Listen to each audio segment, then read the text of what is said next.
শ্রী অদ্বৈত গদাধর শিবাচারী শ্রী গৌর ভক্তবৃন্দ কি জয়।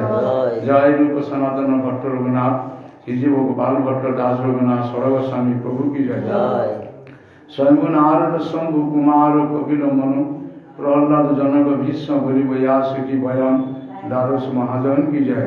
শ্রী ক্ষেত্রপাল শিব নন্দেশ্বর শিব চাগ্রেশ্বর শিব অম্বুলিঙ্গ শিব তারকেশ্বর শিব হংস বাহন শিব गोपेश्वर श्री परम मंगलमय शिव ठाकुर की जय। बिंदा देवी भक्ति देवी गंगा देवी जमुना देवी शुद्धा सरस्वती देवी पौर्णमासी जोगमाया देवी की जय। चैतन्य चरितमितकार कृष्णदास कविराज गोस्वामी महाशय की जय।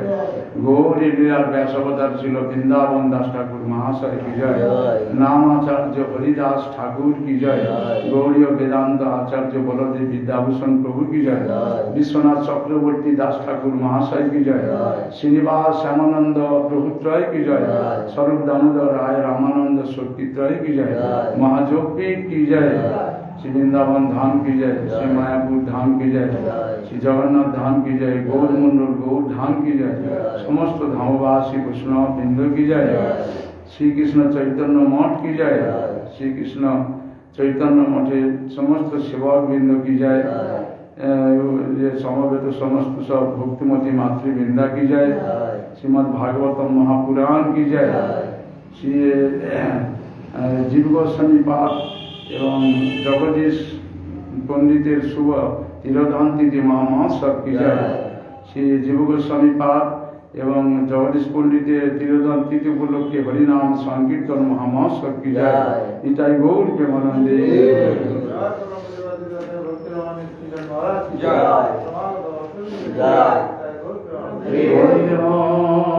श्री गुरु श्रीयुत पद कमलम श्री गुरु वैष्णवांश्च श्रीरूपं साग्रजातं सहगण रघुनाथान्वितं तं सजीवं साद्वैतं सावधूतं परिजन सहितं कृष्ण चैतन्य देवं राधा कृष्ण पादान् सगण ललिता श्री विशाखान्वितांश्च अज्ञानतिमिरान्धस्य ज्ञानाञ्जन शलाकया चक्षुर्मिलितं येन तस्मै श्री गुरवे नमः।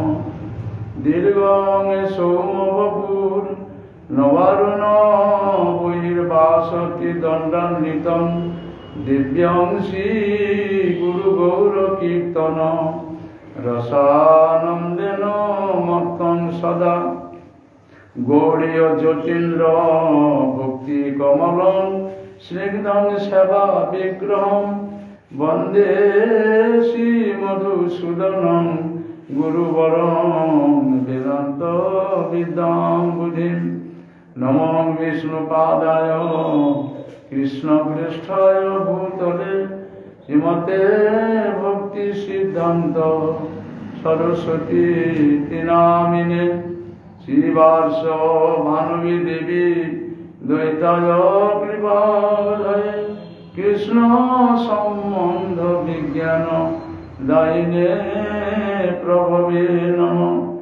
माधुर्य ऊर्जल प्रेमाढ श्रीरूपानुग भक्तिद श्रीगौर करुणा शक्ति विग्रहाय नमस्तुते।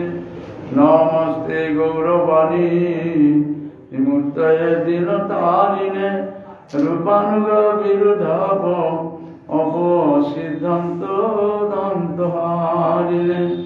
वाञ्छा कल्पतरुभ्यश्च कृपा सिन्धुभ्यो एव च पतितानां पावनेभ्यो वैष्णवेभ्यो नमो नमः। संकर्षण कारण दोषाई गर्भदोषाई च प्रयोगदिशाई शिष्यस्य जशांश कला त्वन्नित्यानन्दख्यो राम शरणं ममस्तु। श्री चैतन्य मनोभीष्टं स्थापितं येन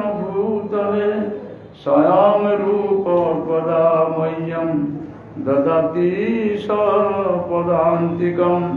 হে কৃষ্ণ করুণা সিন্ধু দীনবন্ধু জগৎপতে গোপেশ গোপিকা কান্ত রাধাকান্ত নমস্তুতে। তপ্ত কাঞ্চন গৌরাঙ্গী রাধে বৃন্দাবনেশ্বরী বিশ্বভানুসুতে দেবী প্রণমামি হরি প্রিয়ে। বৃন্দা বৈ তুলসী দেব্যৈ ইয়া বৈ কেশব শোচ বিষ্ণু ভক্তি পদে দেবী সত্যবর্তৈ নমঃ নমঃ। নারায়ণ নমস্কৃত্য নরং চৈব নরোত্তমং দেবীং সরস্বতী ব্যাসং ততো জয়মুদীরয়ে। শ্রীকৃষ্ণ চৈতন্য প্রভু নিত্যানন্দ শ্রী অদ্বৈত গদাধর শিবসাদি গৌর ভক্তবৃন্দ। হরে কৃষ্ণ কৃষ্ণ কৃষ্ণ হরে হরে হরে রাম রাম রাম হরে হরে। হরে কৃষ্ণ কৃষ্ণ কৃষ্ণ হরে হরে হরে রাম রাম রাম হরে হরে। সর্বপ্রথম পরম আরাধ্যতম নিত্যলীলা প্রবিষ্ট শ্রী শ্রীমৎ ভক্তি কমল মধুসূদন গোস্বামী ছিল গুরুপাদ পদ্মে সাষ্টাঙ্গে দণ্ডবত প্রণতি পূর্বক তার চরণ ঐতিহ্যিক কৃপা ভিক্ষা করি তিনি আমার প্রতি কৃপা আশীর্বাদ করুন এবং সপার সৎ প্রভুপাদের চরণ বন্দনা করি। শ্রীকৃষ্ণ চৈতন্য মঠের প্রাক্তন আচার্যদেব পরম পূজনীয় নিত্যলীলা প্রবিষ্ট শ্রী শ্রীমৎ ভক্তিজীবন আচার্য গোস্বামী মহারাজের চরণ বন্দনা করি। উপস্থিত বৈষ্ণববৃন্দ সজ্জনবৃন্দ ভক্তিমতী মাতৃবৃন্দা সবার চরণে একটি প্রার্থনা, সবাই আমার প্রতি কৃপা আশীর্বাদ করুন এবং আমার প্রতি প্রসন্ন হন। আমরা আজকের তিথিকে অবলম্বন করে দুইজন গৌর পার্শ্বদ যিনি আমাদের ষড় গোস্বামীর অন্যতম জীব গোস্বামী পাদ তার শুভ তিরোধান তিথি এবং জগদীশ পণ্ডিত তারও তিরোধান তিথি। আগে বৈষ্ণবের চরিত শ্রবণ করলেই তবে আমরা ভগবানের বিষয়ে প্রশ্ন আমরা জ্ঞান করতে পারবো। সেই জন্য মহাজনদের আদেশ আগে বৈষ্ণবের চরিত আমাদের শ্রবণ করতে হবে। জীব গোস্বামী পাদ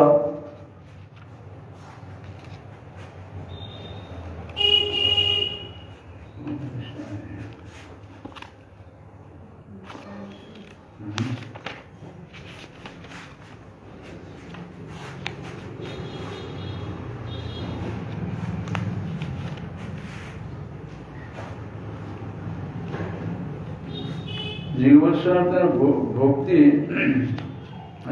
বিলাস মঞ্জুরি ছিলেন। গৌর লীলাতে তিনি জীব গোস্বামী পাদ হয়েছেন, আমাদের ষড় গোস্বামীর অন্যতম। উনি পূর্বে কৃষ্ণলীলায় উনি বিলাস মঞ্জুরি ছিলেন।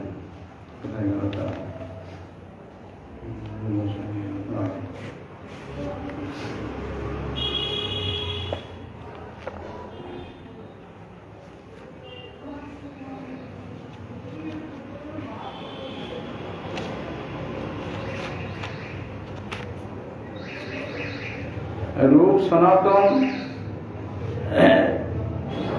আর হচ্ছেন এই অনুপম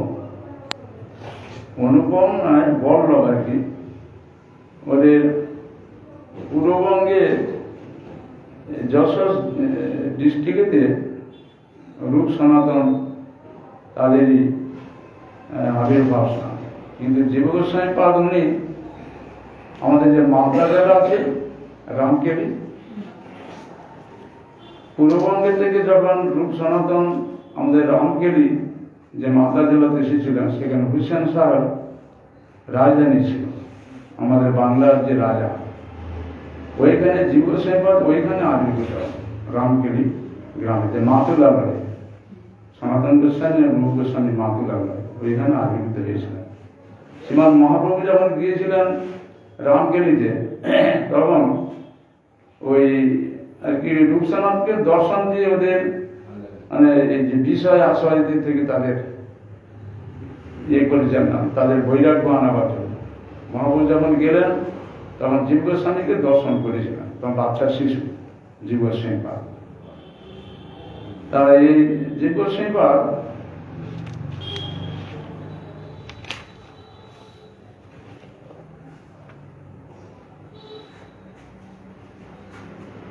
ভক্তির রত্নাকরে বলছেন, জীব গোস্বামী পাদ যখন তিনি একদিনকার তার গুরুদেব যে রূপ গোস্বামী, গুরুদেবের বলতে তাহলে আর কি তার সেই বংশেরই যে সনাতন রূপ, তাদেরই বংশেরই যে বল্লভের পুত্র হচ্ছে জীব গোস্বামী পাদ। আমাদের রূপ গোস্বামীর কাছে উনি ভজন শিক্ষা হতেন, সেই বিচারেতে উনি গুরুদেব হিসাবে। রূপের আদেশেতে তিনি বৃন্দাবন ধাম এবং গৌরমন্ডল সমস্ত জায়গা পরিক্রমা করেছিলেন। যখন তিনি শুনলেন যে গৌরধামেতে শ্রীমান মহাপ্রভু প্রেম অবতার নাম প্রচার করবেন, সেখানে তিনি আবির্ভূত হয়েছেন, তখন রূপ গোস্বামীর আদেশে তিনি সূচিমাতার গীতে গিয়েছিলেন। রূপ সনাতন যখন এই জগৎ থেকে তারা চলে গেলেন, তখন জীব গোস্বামী পাদ তিনি আমাদের গৌড়ীয় ভবনের আচার্য হয়েছিলেন। সেই সময় জীব গোস্বামী পাদ তিনি শ্রীনিবাস আচার্য আর হচ্ছে নরোত্তম ঠাকুর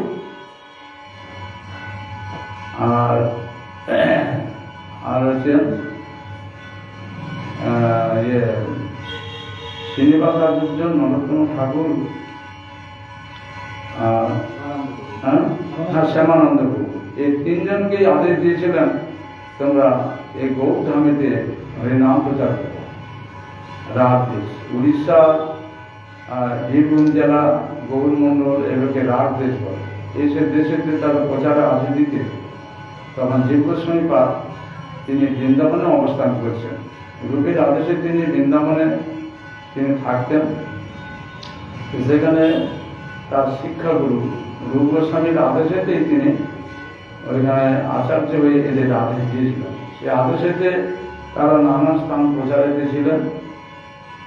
আর যখন এই বৃন্দাবন থেকে এই গৌড়দেশেতে প্রচারে আসবেন, তো প্রচারের সমস্ত সব গ্রন্থাদি, এইসব গ্রন্থাদি পেটে নিয়ে আসছিলেন, তখন বাঁকুড়া জেলার যে বন বিষ্ণুপুর আছে, সেখানে বীর হাম্পির একজন জলদস্যু ছিলেন। তো সেখানে অন্ধকার হয়ে গেছে, রাত্রি হয়ে গেছে, তখন এই বীর হাম্পির বাড়িতে অবস্থান করছিলেন। আর তিনি খুব যত্ন করেও নিয়ে আসলেন, তা তার বাড়িতে ছিলেন। তখন বীর হাম্পির ও একজন বনকার ছিল, বনে বলতে পারত যে এই আমাদের দেশ থেকে, যে আমাদের দেশের উপর দিয়ে কোনো সম্পদ আদি গেলে সে বলে দিতে পারত, ধন সম্পদ, ধন অর্থ, টাকা পয়সা, মোহর, মুক্তা ইত্যাদি ইত্যাদি সব বলতে পারত। তখন এই গণকার সে গণনা করে দেখলো যে বিরাট সম্পদ এসেছে তার বাড়িতে।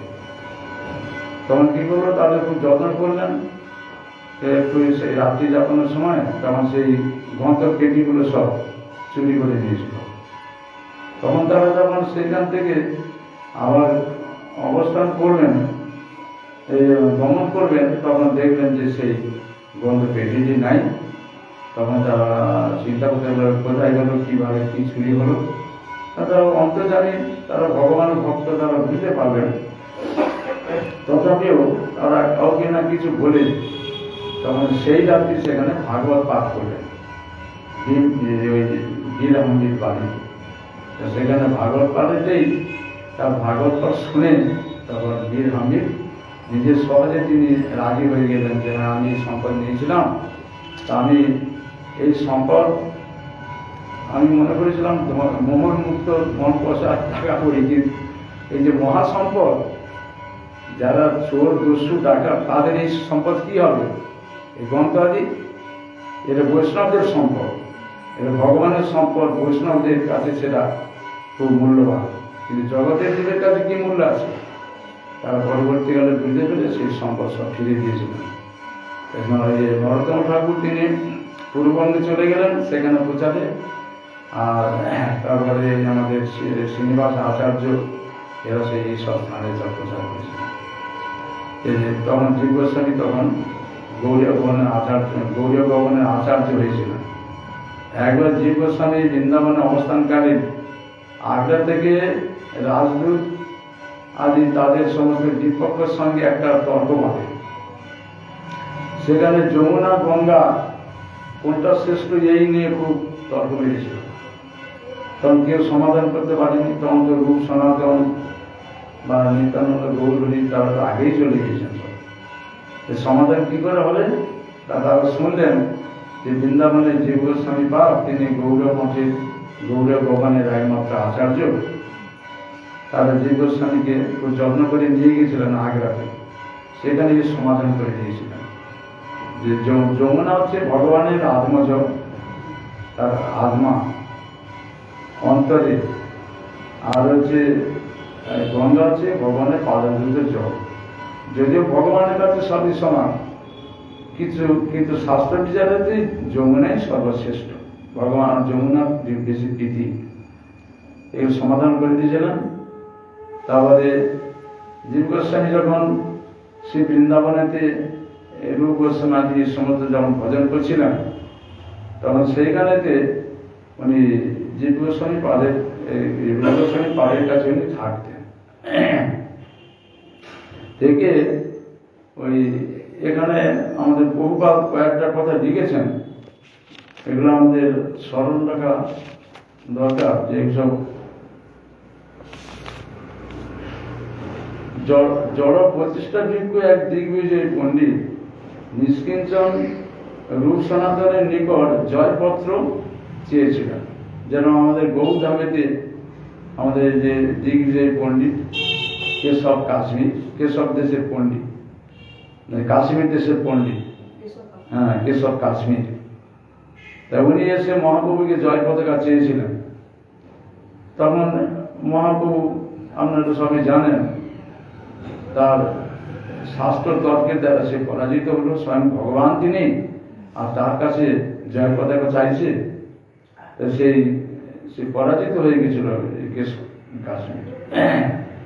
এখানে সেরকম রূপ সনাতনের কাছে ওই রকম কোন প্রতিষ্ঠা ভিক্ষু যারা জড় প্রতিষ্ঠা চায়, দিক বুঝে যারা পণ্ডিত হয়ে যাদের জড় প্রতিষ্ঠা কামনা আছে, তাদের মধ্যে ওই রকম বুদ্ধি আছে, নিজেই আমি সব কিছু জানি, আমি পণ্ডিত আর জগতে সব মূর্খ, এরকম বিচার করে তারা রূপ সনাতনের কাছে এসে জয় পতাকা চেয়েছিল। তারা জানে রূপ সনাতন এরা কি জানে, আমি পণ্ডিত, আমি সবই জানি।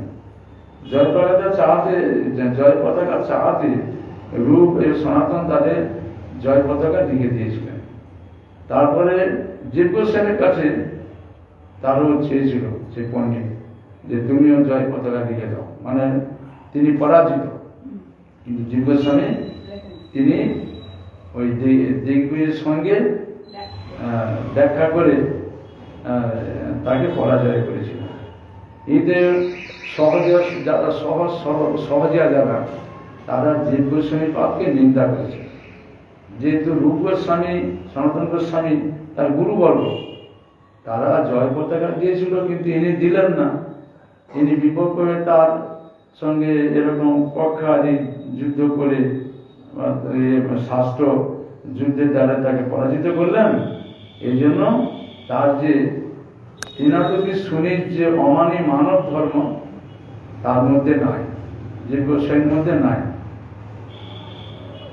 তখন এই কথা সহজীরা তারা এই জগতে প্রচার করে, কিন্তু প্রকৃতপক্ষে যে জীব গোস্বামী যে কাজটা করেছেন সেইটাই হচ্ছে প্রকৃতপক্ষে শিষ্যের কর্তব্য। যেহেতু তারা গুরুবর্গ, গুরুদেব, তাদের নিন্দা জগতে যে প্রচার হবে সেটা তিনি না শুয়ে তিনি তার প্রতিবাদ করেছেন। এইটাই তার সুনিজ বা দীনতা, এইটাই বলছেন প্রভুপাদ আর কি। রূপ সনাতন প্রভু যেমন হ্যাঁ উনি ঠিকই করেছেন, যেহেতু গুরুবর্গরা তারা এই যে 25টা দিগ্বিজয় পণ্ডিত এসেছিলেন রূপ সনাতনের কাছে যে জয় পতাকা চাইলেন, তারা জানে যে এরা মূর্খ। সেটা তারা তাদের মধ্যে দৈন্য আছে যেন শুদ্ধ বৈষ্ণব কারোর সঙ্গে কিন্তু কিছু দ্বন্দ্ব করতে চান না। কেউ যদি প্রতিষ্ঠা চায় তাকে প্রতিষ্ঠা দিয়ে দেয়, তো তুমি প্রতিষ্ঠা নিয়ে তুমি থাকো। যারা ভজন করবে তারা কারোর সঙ্গে কিছু বিবাদাদি করবেন না, তারা ভজন শিখবেন। সেই জন্য তিনি সহজ সরলে দিয়ে দিয়েছেন যে নিক সে লাভ পূজা প্রতিষ্ঠা চায় সে নিক। এইটা হচ্ছে গিয়ে অমানি মানব ভাব। কিন্তু এই যে জীব গোস্বামী তিনি তাদের শিষ্য, তিনি সেটা সইবেন কেন? এই জন্য তিনি তার প্রতিবাদ করে তাকে তাদের পরাজিত করেছেন। তো সেই জন্য সহজে যারা তারা এই কথা জগতে প্রচার করে জীব গোস্বামী পাঠ, তার কোনো মানে সুনিজ দীনতা ভাব নাই। আর একটা জায়গাতে লিখেছেন যে কৃষ্ণদাস কবিরাজ গোস্বামী এই চৈতন্য চরিতামৃত যে লিখেছিলেন, সেই চৈতন্য চরিতামৃত সেখানে ব্রজরস মাহাত্ম্য দর্শনাতে এবং রচনা যে চৈতন্য চরিতামৃত রচনা এত সুন্দর হয়েছে, এইটা নাকি জীব গোস্বামী পাদ জেনে তার নিজের প্রতিষ্ঠা ক্ষুণ্ণ হবে। জীব গোস্বামী পাদ নাকি তার নিজের প্রতিষ্ঠা ক্ষুণ্ণ হবে, সেই জন্য সেই চৈতন্য চরিতামৃত তিনি ওইতে একটা কূপের মতো ফেলে দিয়েছিলেন। সহজেরা এই সমস্ত সব নিন্দামন্দ করে। যে চৈতন্য চরিতামৃত লিখেছিলেন আমাদের কৃষ্ণদাস কবিরাজ গোস্বামী, এত সুন্দর, তার মধ্যে ব্রজ রস মাহাত্ম্য তিনি বর্ণন করেছেন, খুব সুন্দর।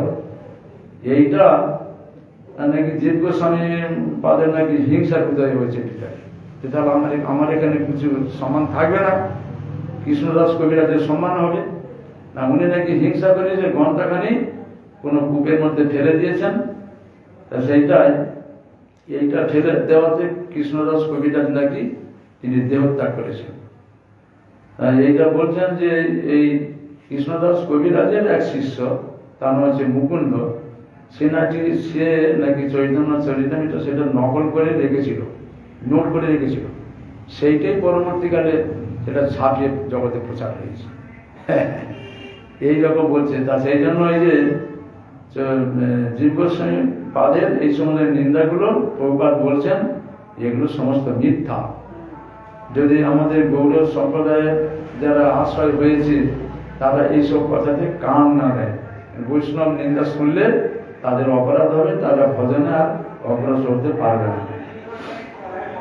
আরেক জায়গায় লিখেছেন যে জীব গোস্বামী পাদ তিনি ইন্দ্রিয় তর্পণ পরায়ণ কোন এক ব্যক্তি, ব্যভিচারী ব্যক্তি, শ্রীজী প্রভু রূপ গোস্বামীর মতানুসারী ব্রজ গোপীগণের পারকীয় রস স্বীকার না করিয়া স্বকীয় রসের অনুমোদন করায় তিনি রসিক ভক্ত ছিলেন না, সুতরাং তাহার আদর্শ কেউ গ্রহণ করবেন না। এরকম জগতে প্রচার আছে যে যারা ইন্দ্রতর্পণ, যারা ব্যভিচারী, তারা পরের প্রতিষ্ঠা সইতে পারে না। সেই জন্য জীব গোস্বামী পাদকে এইরকম অপবাদ দিচ্ছেন যে জীব গোস্বামী পাদ যে ব্রজ গোপীগণের যে পারকীয় একটা স্বকীয় দুটো রস আছে। পারকীয় বলতে পরের সঙ্গে, স্বকীয় বলতে নিজের পত্নীর সঙ্গে, এই দুটো রস।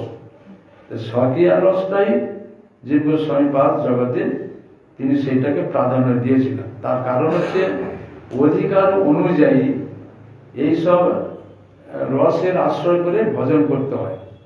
যেমন কনিষ্ঠ ভক্ত, সে যদি নিজে স্বতন্ত্র হয়ে ব্রজধামেতে কেবলই নাম করার চেষ্টা করে, তাহলে সে ভজন উন্নতি করতে পারবে না। নামের অধিকারী হননি তিনি এখন কনিষ্ঠ অধিকারী। কনিষ্ঠ অধিকারীর যে তার যে যোগ্যতা যেটুকু হয়েছে, সে সেই যোগ্যতাটা নিয়ে গুরুর আনুগত্য থেকে গুরুর আদেশ নির্দেশ পালন করবে। তার অধীনতা স্বীকার করতে হবে। সে যদি উত্তম ভক্তের ভূমিকা নিয়ে নেয়, তাহলে তার পতন হয়ে যাবে। সেই বিচারে জীব গোস্বামীপাদ তার সমস্ত অন্তরঙ্গ ভক্ত যারা, তাদের দেখলেন যে তারা স্বকীয় রসের অধিকারী, সেই জন্য তিনি তাদের স্বকীয় রসের আশ্রয় করে তার ভজন করতে আদেশ দিয়েছিলেন। এটা বুঝতে পারেনি। যেমন গুরুদেব তো ব্রজবাসী, গুরুদেব তিনি রাধা রানীর নিত্য দাস। গুরুদেব তা তিনি তো আমাদের এই যে বিধিমার্গের থেকে অতীত হয়ে গেছেন, তাহলে কেন তিনি বিধিমার্গ স্বীকার করছেন? তিনি প্রতিদিন ভোরবেলা উঠছেন, আরতি দর্শন করছেন, এগুলোর কোনো দরকার ছিল না। তিনি করছেন কেন? আমাদের পড়াবার জন্য। যদি গুরুদেব যদি না করেন, তাহলে আমরা করবো না। গুরুদেব করলে তোমার গুরুদেবকে দেখে দেখে আমরা সেটা করব। গুরুদেব উত্তম অধিকারী হয়েও তিনি মধ্যম অধিকারীকে নেমে এসেছেন। এইটাই বলছেন যে এই যে স্বকীয় রসের যে অধিকারী করে দিয়েছেন, তার যে সমস্ত ভক্তগণের তাদের যোগ্যতা অনুযায়ী, এই বিষয়তে জানতে হবে না যে তিনি পারকীয় রসের ভক্ত নয়। জীব গোস্বামী পারকীয় রসের বা রাগানুগার ভজনের অধিকারী নয়, এটা জানতে হবে না। কিন্তু এগুলো লিখেছেন। আরেকটি ঘটনা আছে, জীব গোস্বামীপাদ যখন শ্রী নন্দকানতে ভজন করছিলেন, সেইখানে রূপ গোস্বামীপাদ যখন নন্দকানতে, ওখানে একটি স্থান আছে, ওইখানে তিনি ভজন করছিলেন, সেখানে ভক্তি রসামৃত সিন্ধু গ্রন্থ রচনা করছিলেন। যে অত্যন্ত গরমেতে রূপ গোস্বামী শরীর দিয়ে খুব ঘর্মাক্ত হয়ে গেছে, গায়ে ঘাম ছুটছে গরমের সময়। তখন জীব গোস্বামীপাদ তার পাখা বেজন করছিলেন, তার সেবা করছিলেন।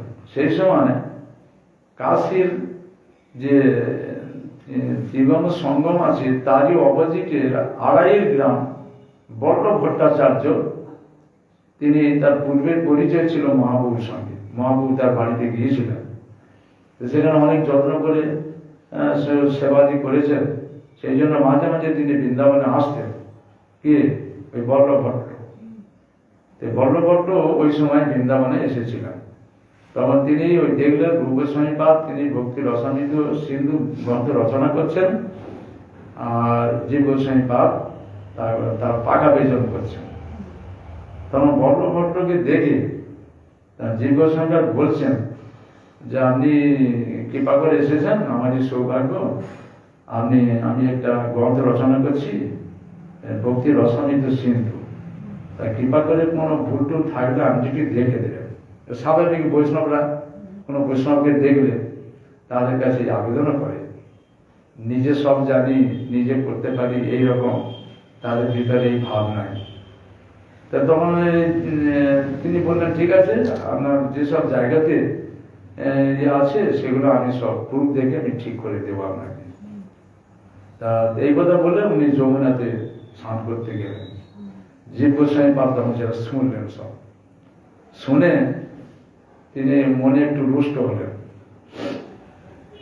তখন রূপ গোস্বামীকে বললেন আমিও যমুনায় স্নান করতে যাব বলে জীব গোস্বামীপাদ উনি গেলেন। বল্লভ ভট্ট যমুনায় স্নান করতে গিয়েছেন, আর জীব গোস্বামীপাদ গেলেন।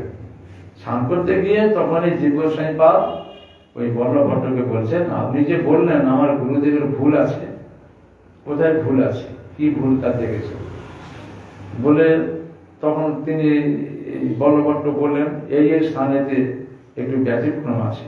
তা তিনি শাস্ত্র বিচার দিয়ে দেখিয়ে দিলেন, জীব গোস্বামী পাদ দেখিয়ে দিলেন। দেখা দেওয়ার পরে তিনি একটু সম্মানক্ষুণ্ণ হয়েছে। এই জন্য তিনি আজ যেমন তিনি যে বড় বুঝতে পারলেন তিনি মহাপণ্ডিত, তাই এরকম তারপর যমুনা থেকে যখন ফিরে আসলেন তখন বল্লভ ভট্ট বলছেন এই ছেলেটি কি? তখন রূপ গোস্বামী বললেন যে জীব গোস্বামী আমার ভ্রাতুষ্পুত্র, বলে খুব এনার শাস্ত্র জ্ঞান প্রচুর, ইনি পণ্ডিত ব্যক্তি, সুসিদ্ধান্ত, খুব বহু বিচার জ্ঞান, খুব সুন্দর, খুব প্রশংসা করে চলে গেলেন। তারপরে জীব গোস্বামী বুঝতে পেরেছেন, রূপ গোস্বামী বুঝতে পেরেছেন। তখন বুঝতে পেরে তখন তিনি বললেন যে আপনি বললেন কিছু সংশোধন করবেন, বলেন না আমি সংশোধন হয়ে গেছে আপনার, আমি যা লিখছেন ঠিক আছে।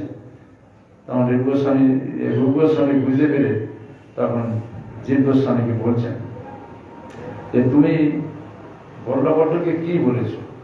তখন বললেন যে গুরুদেব আমি এই বলেছি।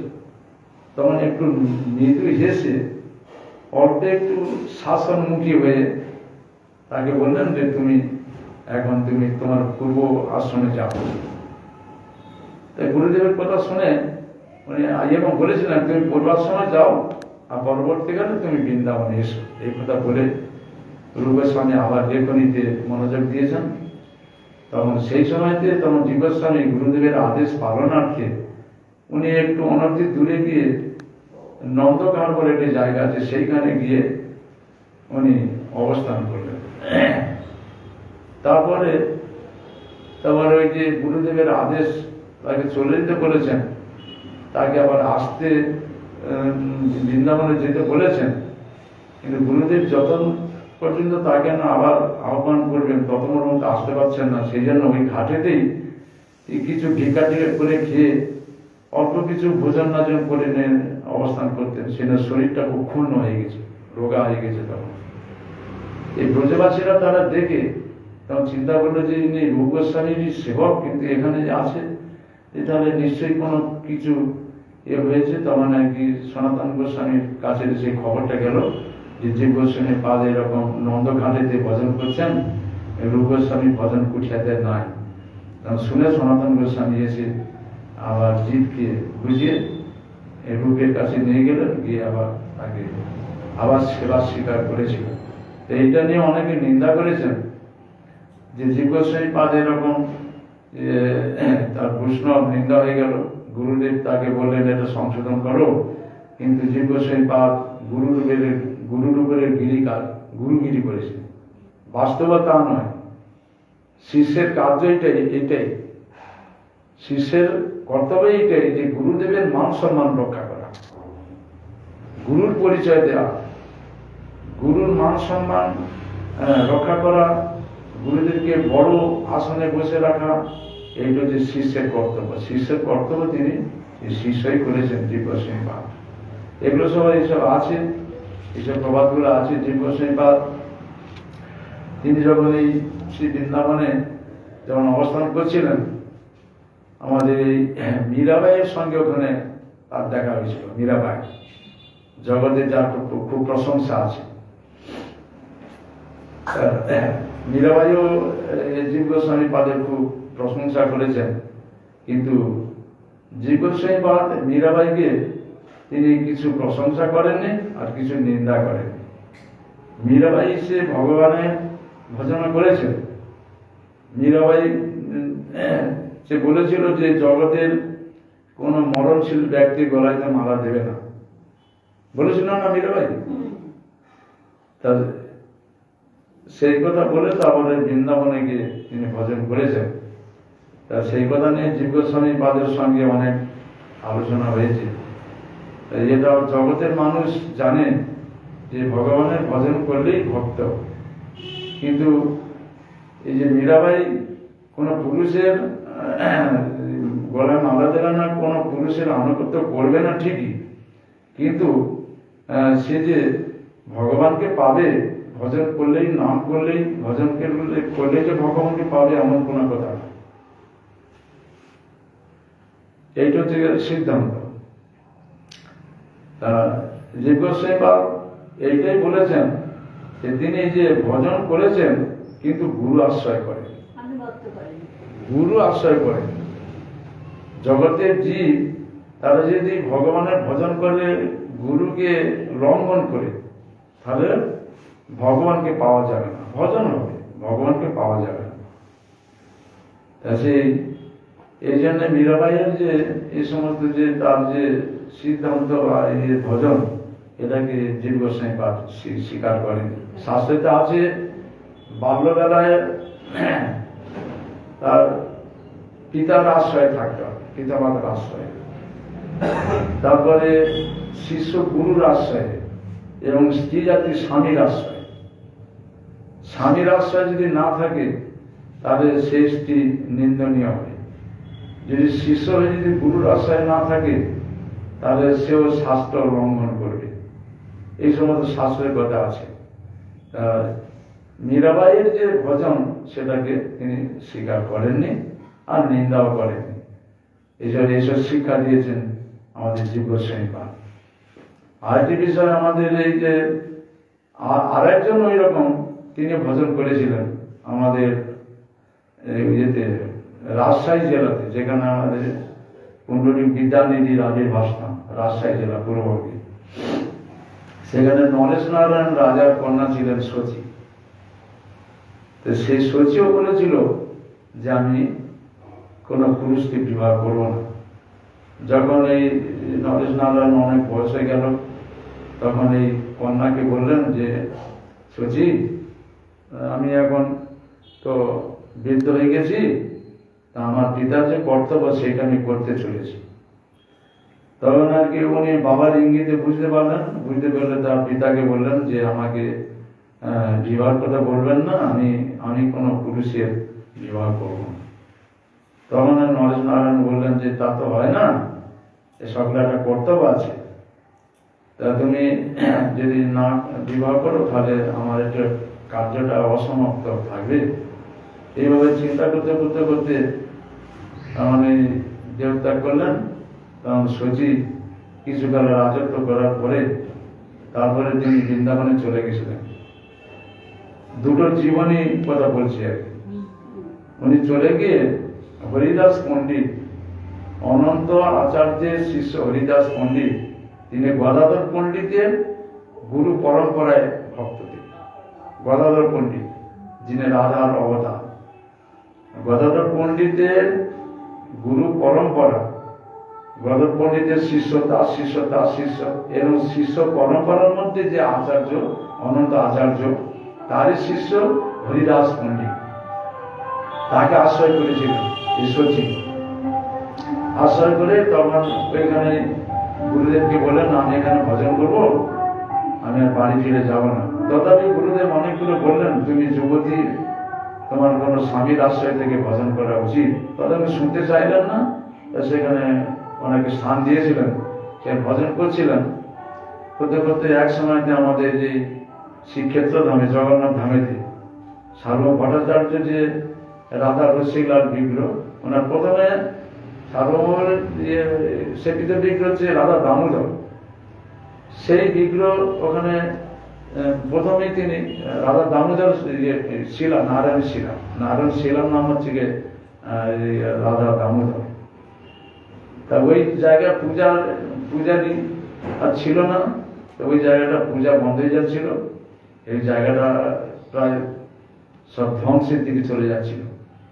আর ওই পরম্পরায় ওই যে অনন্ত আচার্য, তারই আর কি পরম্পরায় ওই সার্বভৌম ভট্টাচার্যের যে ইয়ে ছিল, উনি সেবা করছিলেন। তো সেই জন্য ওই অনন্ত আচার্যর শিষ্য যে হরিদাস পণ্ডিত শচীকে বললেন যে তুমি ওই শ্রীক্ষেত্রধামেতে ওই শ্বেতগঙ্গার পাশে ওখানে যে মঠ আছে, ওই মঠে গিয়ে তুমি সেবা করো। গুরুর আদেশে এখানে সেবা করতে এসেছিলেন শচী।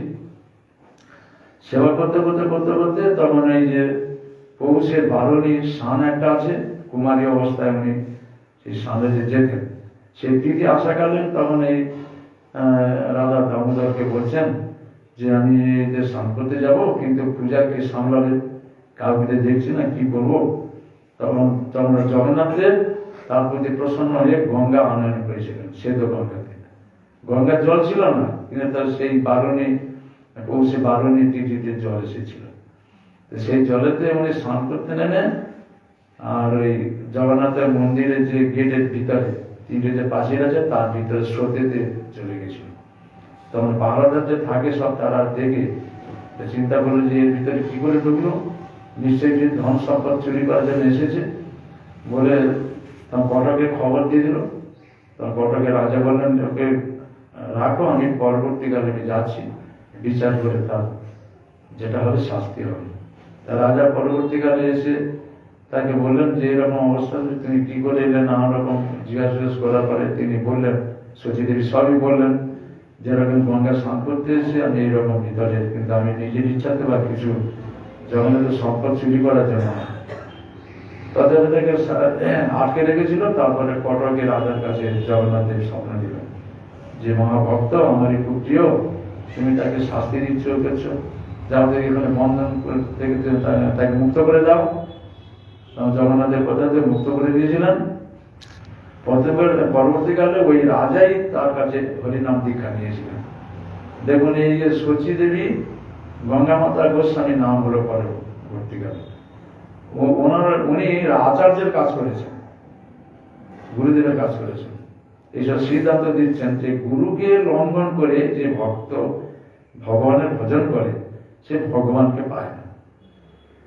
শাস্ত্র লঙ্ঘন করলে হবে না, শাস্ত্রের মধ্যে থেকেই ভজন করতে হবে। যার যে অধিকার, অধিকারের বাইরে গেলেই তাহলে ভগবানকে পাওয়া যাবে না, তার সিদ্ধি লাভ হবে না। এই সমস্ত জীব গোস্বামী পাদ তিনি সমস্ত জগতে শিক্ষা দিয়েছেন। তার চরণে প্রার্থনা করি তার যে শাস্ত্র শিক্ষা, ভজন শিক্ষা যেন আমরা গ্রহণ করতে পারি। জয় জীব গোস্বামী পাদ কি জয়, তদীয় শুভ আবির্ভাব তিথি মহামহোৎসব কি জয়। আর আমাদের জগদীশ পণ্ডিত হিরণ্য পণ্ডিত আর হচ্ছে কি মহেশ পণ্ডিত। কোন কোন জায়গাতে প্রবাদ আছে যে এরা 3 ভাই ছিল, যে জগদীশ পণ্ডিত আর হচ্ছে আমাদের হিরণ্য পণ্ডিত, হিরণ্য গোবর্ধন, আবার হিরণ্য গোবর্ধন আছে।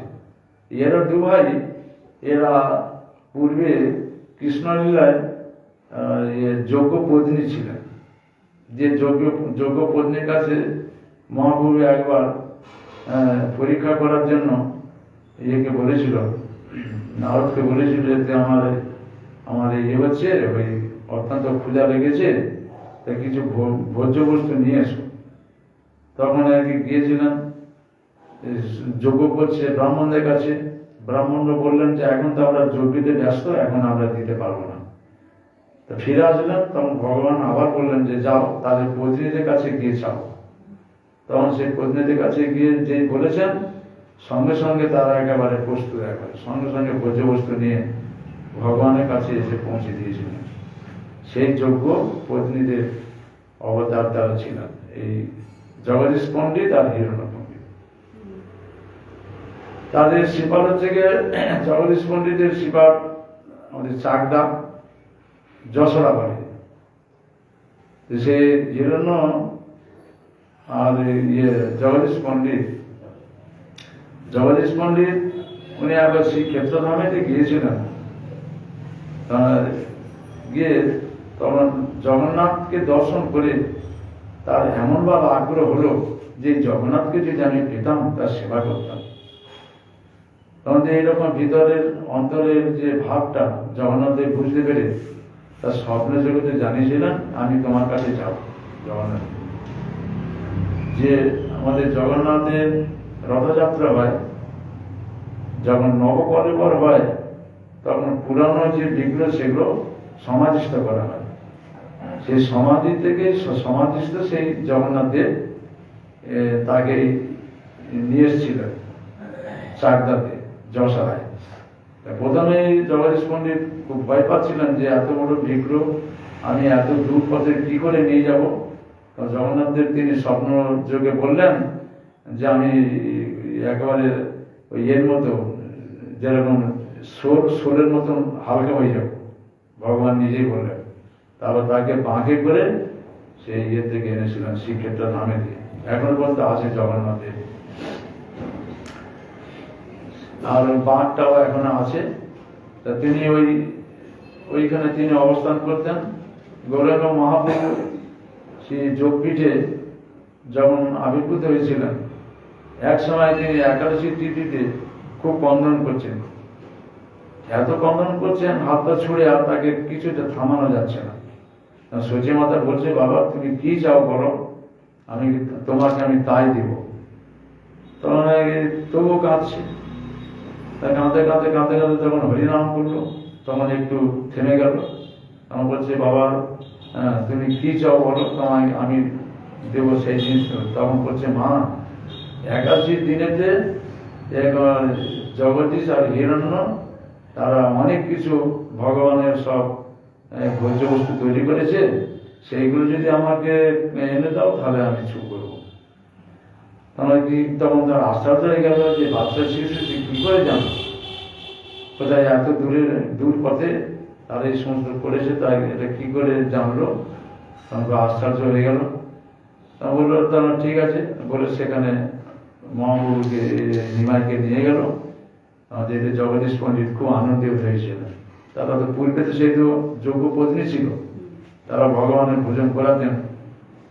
সেইভাবেতে তারা সাক্ষাৎ যে সেই ব্রজেন্দ্র নন্দন কৃষ্ণই গৌরূপে, সেইভাবেতে তারা খুব ভোজন করেছিলেন। ভোজনেতে খুব উল্লাসিত হয়েছিলেন মহাপ্রভু। তারপরে জগদীশ হিরণ্য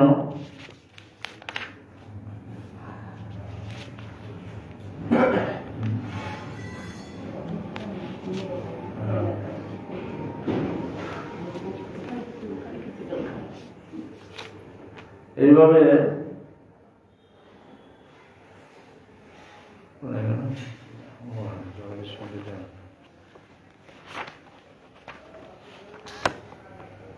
জীবনে তো অনেক সংক্ষিপ্ত ভাবে গ্রন্থ ধরে পড়লে অনেক সময় লাগে, এই জানে।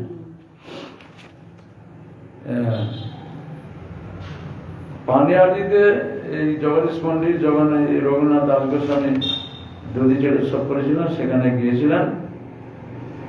আর তার সেবিত বিগ্রহ যে রাধা বল্লভজিউ আর সেই গৌর গোপাল জগন্নাথের আদি পর্যন্ত সেই বিগ্রহখানা আছে। সেখানে সানযাত্রাতে বিশাল অনুষ্ঠান হয় যশোরে। হ্যাঁ, মাধব গোস্বামী মহারাজের মঠ সেখানে হয়েছে। সেখানে বিশাল অনুষ্ঠান হয় এবং প্রচুর লোকের সমাগম হয়। সেখানে আমিও কয়েক বছর গিয়েছি। সেই জগদীশ পণ্ডিতের চরণে প্রার্থনা করি, তিনি জগন্নাথ দেবের যে কত পরিশ্রম করে শ্রীক্ষেত্রধাম থেকে এনে সেখানে স্থাপন করে ভগবানের যে নিত্য সেবা এবং সেই তীর্থস্থান তৈরি করে জগতের জীবের মঙ্গল সাধন করেছেন। এই ভক্তগণ তারা এই সমস্ত ভগবানকে প্রকাশ করে জগতের জীবকে তারা আকর্ষণ করে নিয়ে আসে। জগন্নাথের প্রসাদ, জগন্নাথ দর্শন, জগন্নাথ মন্দির পরিক্রমা, এইভাবে করে জগতের জীবকে তারা মঙ্গল সাধন করে। তাদের চরণে প্রার্থনা করি তারা কৃপাপূর্বক আমাদেরও যেন কৃপা করেন, যেন আমরা যেন সেবা করে ভগবানের নিত্য যে আনন্দ, জগতের কৃপা, সেগুলো যে আমরা করতে পারি, তার চরণে প্রার্থনা করে আমাদের এখানে বিশ্রাম দিচ্ছি। জয় জগদীশ পণ্ডিত কি জয়, হিরদান দিদি মা মহোৎসব কি জয়, জয় গৌর প্রেমানন্দে।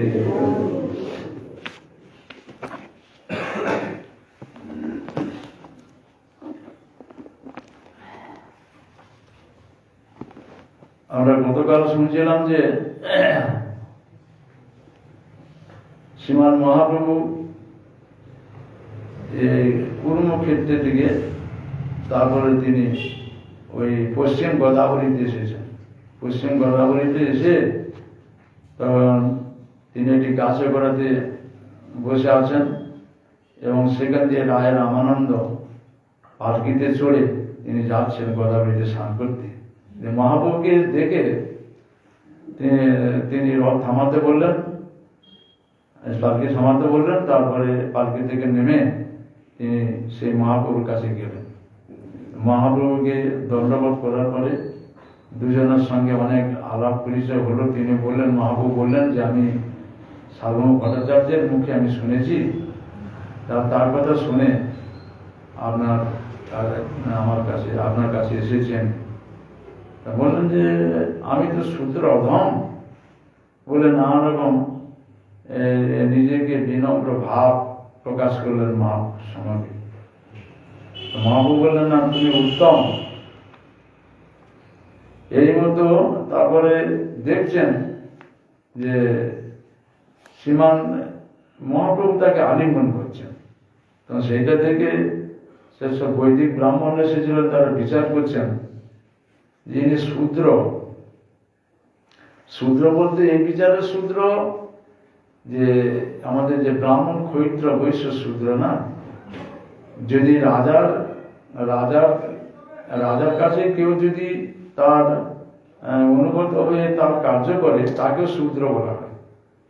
কিন্তু প্রকৃতপক্ষে এই আমাদের রায় রামানন্দ উনি শূদ্র নন, উনি ব্রাহ্মণই কুলে, কিন্তু রাজার কর্মচারী ছিলেন বলে কটকের রাজা সেই বিচারে তাকে শূদ্র বলে বলা হয়। সার্বভৌম ভট্টাচার্য যেরকম তিনি পণ্ডিত ব্রাহ্মণ, তিনি ব্রাহ্মণ কিন্তু নাম ছিল বাসুদেব ভট্টাচার্য। তখন বাসুদেব ভট্টাচার্য বলেন না, সার্বভৌম ভট্টাচার্য বলেন। সার্বভৌম তার পাণ্ডিত্যের উপাধি একটা। এর সেরকম এই রাজার কর্মচারী ছিলেন তো, গভর্নর, সেই জন্য সেই বিচারে তারা এই বিচার করতেন। ব্রাহ্মণ ক্ষত্র বৈশ্য এই তিন জাতির শূদ্র জাতির সেবা করবে। বৃত্তি অনুযায়ী এগুলো নির্ণয় করা হয় শাস্ত্রটি। সেই জন্য আর কি প্রকৃতপক্ষে উনি তো ব্রাহ্মণ, কিন্তু নিজেকে অধম বলে বলছেন মহাপ্রভুর সম্মুখে। মহাপ্রভু বলছেন, না তুমি উত্তম। এই রূপে বিপ্রগণ ভাবে মনে মন, বিজাতীয় লোক দেখি প্রভু কইল সম্বরণ। সুস্থ হইয়া তুহে সেই স্থানেতে বসিলাম, তবে হাসি মহাপ্রভু কহিতে লাগিলা। সার্বভৌম ভট্টাচার্য কহিল তোমার গুণে, তোমারে মিলিতে মরে কহিল যতনে। রায় কয়ে সার্বভৌম করে ভিত্ত জ্ঞান, পরোক্ষ মোর হিতে হয় সাবধান। তার কৃপায় পাইন তোমার দর্শন, আজি সফল হইল মন মনুষ্য জনম। সার্বভৌম তোমার কৃপা তার এই চিহ্ন, অস্পৃশ্য পড়ছিলে হইয়া তার প্রেমাধীন। যে কাহা তুমি সাক্ষাৎ ঈশ্বর নারায়ণ, কাহা মুই রাজ সেবক বিষয়ী শূদ্রধম। এই বলছেন, কোথায় ভগবান সাক্ষাৎ নারায়ণ আর আমি কোথায় শূদ্রধম।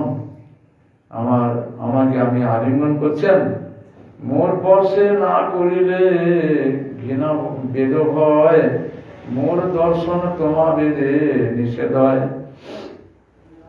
বলছেন যে শূদ্র জাতিকে স্পর্শ করা যাবে না।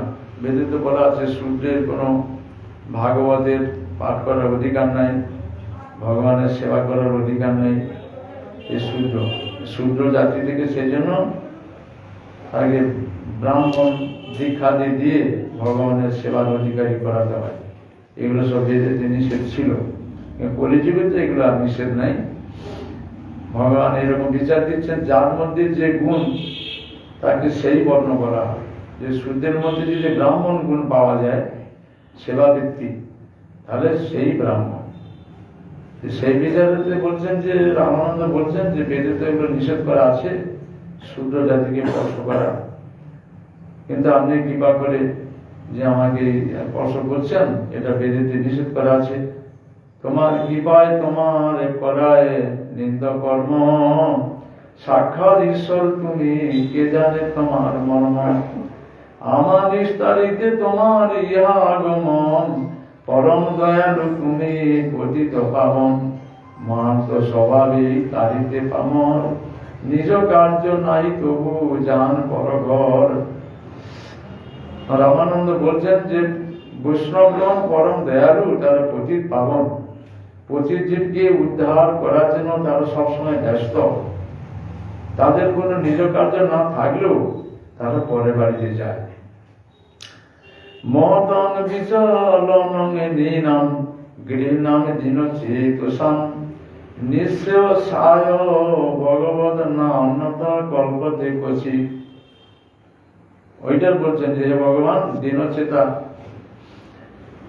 যে গৃহলোকদিগের নিত্য মঙ্গল সাধনের জন্য মহৎ ব্যক্তিগণ তাদের গৃহেতে গিয়া থাকেন, অন্য কোনো কারণ তাদের থাকে না।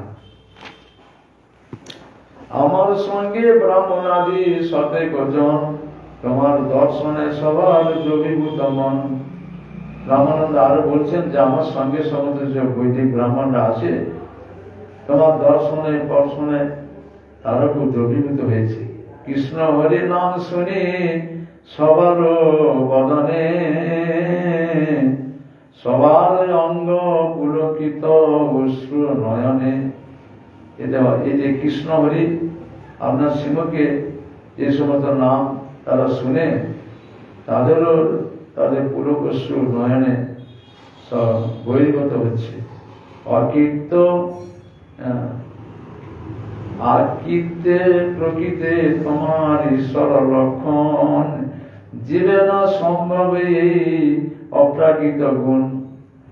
ভগবানের আকৃতি সাধারণ জীবের শরীরের মতো নয়, প্রকৃতি তার গুণ সেগুলো সাধারণ জীবের মতো নয়। এগুলোই যে ভগবান তার লক্ষণ, এগুলোই। কিন্তু প্রাকৃত জগতের জীব তাহলে কি বুঝবে? তাহলে লক্ষণ গুণ কিছু বুঝতে পারবে কি? কিছু বুঝতে পারবে না। প্রভু কয়ে তুমি মহা ভাগবত উত্তম, তোমার দর্শনে সবার দ্রবীভূত মন। অন্যের কি কথা আমি মায়াবাদী সন্ন্যাসী, আমিও তোমার পরশে কৃষ্ণ প্রেমে ভাসি। রামানন্দ বলছেন যে আমি সাক্ষাৎ ভগবান, আপনার আকৃতি প্রকৃতি বদ্ধ জীবের কাছে সেগুলো প্রতিফলিত হয় না, তারা লক্ষণ গুণ কিছু বোঝে না, তথাপিও আপনাকে দর্শন করে তারা তাদের দ্রবীভূত হয়েছে। মহাপ্রভু বলছেন যে তুমি ভক্ত উত্তম, হ্যাঁ আমাকে তো তার যে দ্রবীভূত বলছে, এটা কার কথা? তোমাকে দেখে আমার মন দ্রবীভূত হচ্ছে। অন্যের কি কথা আমি মায়াবাদী সন্ন্যাসী, আমিও তোমার পরশেতে কৃষ্ণ প্রেমে ভাসি। এই জানি কঠিন মোর হৃদয় সদিতে, সার্বভৌম কহিলেন তোমার মিলিতে। যে আমি মায়াবাদী সন্ন্যাসী, আমার তো কঠিন, আমার প্রাণ কঠিন, যাতে করে তোমার দর্শনেতে আমার এই কঠিন মন, কঠিন হৃদয় যেন গলিত হয়, সেই জন্য সার্বভৌম ভট্টাচার্য আমাকে বলেছে যে তোমার সঙ্গে মিলতে।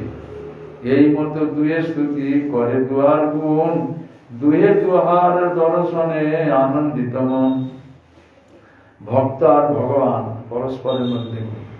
ভগবান তিনি ভক্তকে সবসময় বড় করছেন, আর ভক্ত ভগবানকে সবসময় বড় করছেন। কেউই বড় হতে চান না, সকলেই ছোট হতে চায়। এগুলো আমাদের শিক্ষা। হেনকালে বৈদিক এক ব্রাহ্মণ, হেনকালে বৈদিক এক বৈষ্ণব ব্রাহ্মণ, দণ্ডপদে করি কইল প্রভুর নিমন্ত্রণ।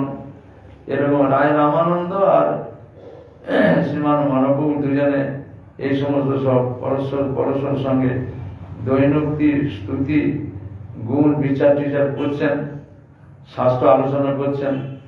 তখন সেইখানেতে এক বৈদিক ব্রাহ্মণ এসে উপস্থিত হল। এসে মহাপ্রভুকে দণ্ডবোধ করে নিমন্ত্রণ করলেন। কেননা মহাপ্রভু তিনি তো রায় রামানন্দের কাছে সেখানে তো ভোজন করবেন না, রায় রামানন্দ তিনি কটকের রাজার আনুগত্যে তিনি ওইখানকার অধিকারী, ওদের ব্রাহ্মণে গিয়ে তিনি গ্রহণ করবেন। নিমন্ত্রণ মানিল তারে বৈষ্ণব জানিয়া, রামানন্দে কহে প্রভু ঈশ্বর হাসিয়া,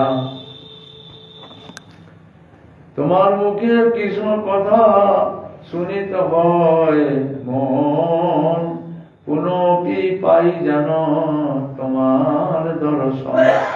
রায় কহে আইলা যদি পামর শরীরে, দর্শন মাত্রে শুদ্ধ নয় মোর দুষ্ট চিত্তে। তখন মহাপ্রভু বললেন যে আবার পরে সে তোমার মুখে সেই ভগবানের কথা আমি শুনবো বলে ব্রাহ্মণের গিয়েতে তিনি চলে গেলেন। রায় রামানন্দ বললেন যে না, আপনি কিছুকাল থাকুন, একদিন দুদিন আপনার সঙ্গ করলে তাতে আমার দুষ্ট চিত্ত মন সেটা শোধিত হবে না। দিন 5-7 আপনি থাকুন, তাহলে আপনার সঙ্গেতে আমার এই দুষ্ট মন যদি শোধিত হয়। রামানন্দ মহাপ্রভুকে বলছেন, যদ্যপি বিচ্ছেদ দোহার সহন না যায়, তথাপি দণ্ডবোধ করি চলিলা রাম রায়। প্রভু যাই সেই বিপ্র ঘরে ভিক্ষা কইল, দুষ্ট জনার উৎকণ্ঠায় বিষ্ণু বিষ্ণু 2 জনার উৎকণ্ঠায় আসি সন্ধ্যা হইল। তারপরে সেই বিপ্রের গিয়ে ভোজন করে আবার বসলেন। 2 জন কথোপকথন হচ্ছে, এই করতে করতে সন্ধ্যা হয়ে গেল। প্রভু সাংকীর্ত করি আছেন বসিয়া, এক ভিক্ত সঙ্গে রায় আইলা মিলিল আসিয়া। সাংকীর্তাদি করে তারপর সেখানে বসলেন। রায় রামানন্দ একজন তার ভিত্তকে নিয়ে সেখানে মহাপ্রভুর কাছে আসলেন। নমস্কার করি রায় প্রভু কইল আলিঙ্গন, 2 জনে কৃষ্ণ কথা কয় সেই ক্ষণ। প্রভু কয়ে বড় শ্লোক সাধ্যের নির্ণয়, রায় কয়ে সধর্ম আচরণে বিষ্ণু ভক্তি হয়। এই এখান থেকে শুরু হলো। এবার তারপর ওইখানেই গোদাবরী তীরে যে সেই গাছের গড়াতে ছিলেন মহাপ্রভু, সেইখানে কথোপকথন হয়েছে। মহাপ্রভু প্রথম রায় রামানন্দকে বললেন যে করো তো সাধ্যের নির্ণয়। সাধ্য বলতে ভগবান।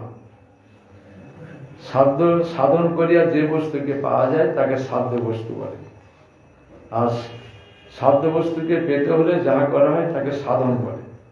এই যে সাধ্য সাধন তত্ত্বটাই হচ্ছে আমাদের মূল তত্ত্ব। যে ভগবান যে তত্ত্ববিদ, ভগবত তত্ত্ব থেকে সমস্ত তত্ত্ব প্রকাশিত হয়েছে। ভগবানের সঙ্গে জ্ঞান হলে পরে তখন সমস্ত তত্ত্ব জীব অবগত হয়। এই জন্য প্রথমে সাধ্য তত্ত্বটা নির্ণয় করতে চাচ্ছেন মহাপ্রভু। রায় রামানন্দকে বললেন যে করো তো সাধ্যের নির্ণয়। তখন রায় কয়ে স্বধর্ম আচরণে বিষ্ণু ভক্তি হয়। স্বধর্ম বলছেন যে বর্ণাশ্রম আচরণ বতা পুরুষেন পরহ পুমান, বিষ্ণু আরাধ্যতে পন্থা নান্য তৎপোষণ কারণ।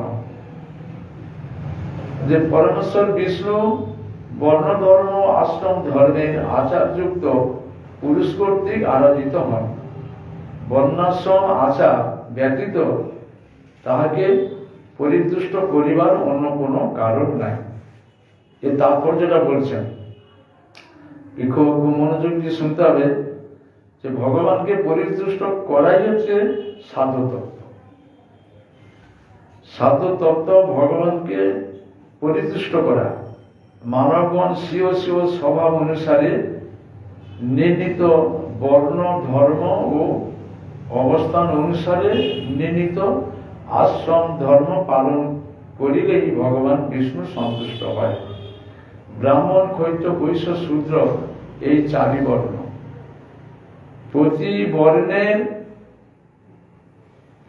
যে ধর্ম শাস্ত্রের নির্ণীত আছে তাহাই আচরণ করিয়া মনুষ্য জীবন যাত্রা নির্বাহ করিবে। ব্রহ্মচর্য, গার্হস্থ্য, বানপ্রস্থ, সন্ন্যাস। একটা হচ্ছে বর্ণ, একটা হচ্ছে আশ্রম। হ্যাঁ, একটা হচ্ছে চতুর্বর্ণ, ব্রাহ্মণ, ক্ষত্রিয়, বৈশ্য, শূদ্র। আর এবার থেকে দৈব বর্ণাশ্রম। এটা থেকে ব্রহ্মচারী, গার্হস্থ, বানপ্রস্থ, সন্ন্যাস, এই দুটো ধর্ম। দুটো ধর্ম থেকেই ভগবানকে পাওয়া যায়। শাস্ত্রে যেরকম বিধান দিয়েছেন সেই বিধান অনুসারে আমরা যদি জীবনযাপন করি তাহলে আমরা ভগবানকে প্রাপ্ত হব। সাধ্য বস্তু ভগবান আমরা শাস্ত্রের বিধানে সাধন করতে বলছেন। ভক্তি নিরতিশয় প্রিয়, ওই একমাত্র প্রয়োজনীয় অন্যান্য সকল বস্তুকে বিতৃষ্ণাজনক জ্ঞান বিশেষ সেই ভক্তিযুক্ত আত্মার দ্বারাই ভগবান বরণীয় এবং ভক্তগণের লভ্য হয়। তাহলে ভক্তি মানে সেবা।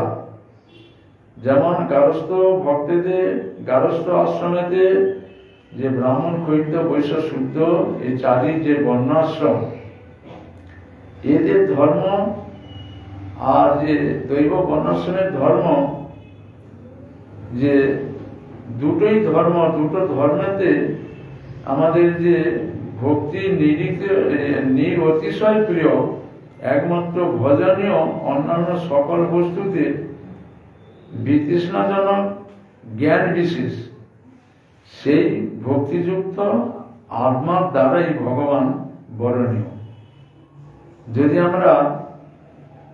যদি শাস্ত্রের বিধান যদি আমরা না অবলম্বন করি তাহলে কিন্তু তার প্রতি আমাদের অনুরাগ থাকবে।